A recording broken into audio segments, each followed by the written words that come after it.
धर्म पूर्वक अपनी पत्नी का सहवास करना गृहस्थ के लिए धर्म है, पाप नहीं है।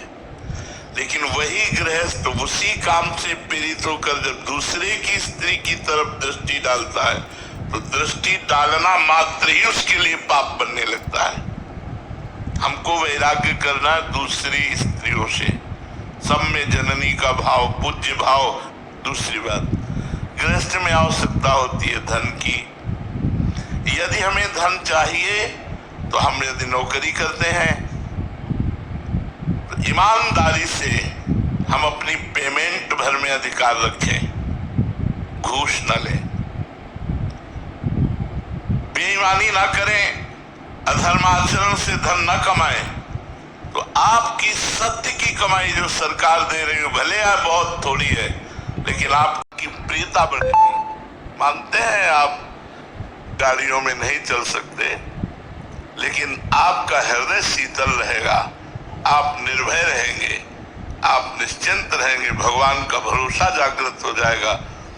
और बेईमानी, घूसखोरी ये आपके परिवार को बिगाड़ देगी। जीवन भर आपको जलना पड़ेगा, जीवन भर अशांति आपको सहनी पड़ेगी और परलोक भी आपका बिगड़ जाएगा।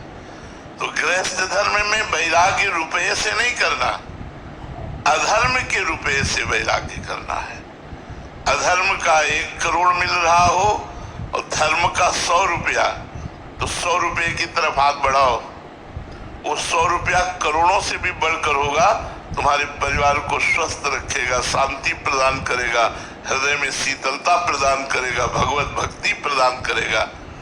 इसलिए चाहे व्यापार हो या नौकरी हो या कोई भी कार्य हो, यदि ईमानदारी से भगवान को साक्षी करके आप अपनी नौकरी का कर्तव्य, अपने व्यापार का कर्तव्य, अपनी किसानी का कर्तव्य करते हैं और उससे धन कमाकर परिवार और साधु सेवा, अतिथि सेवा करते हैं, तो आपके लिए और वैराग्य की आवश्यकता नहीं है।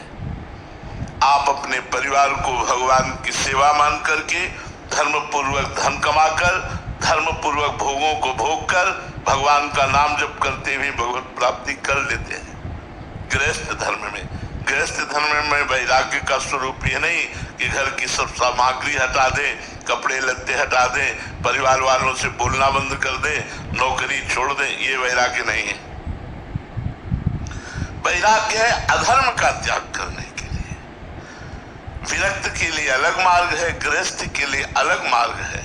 तो गृहस्थ का वैराग्य है अधर्म पूर्वक जो चेष्टाएं हैं, जो धन है, जो बातें हैं, उनका हम त्याग कर देते हैं और धर्म पूर्वक विषयों का सेवन करते हुए भगवान को प्राप्त हो जाएंगे। आप निश्चित समझ लीजिए। तो गृहस्थ में ऐसे वैराग्य की आवश्यकता नहीं कि लंगोटी लगाकर हम घर द्वार छोड़ करके बाहर भागे। नहीं, हिम्मत करके नाम जप करते हुए अपने परिवार का पोषण करो, अपने राष्ट्र की सेवा करो। जो समाज सेवा मिली है वो भगवान की ही सेवा मिली है, ऐसा मानकर करो।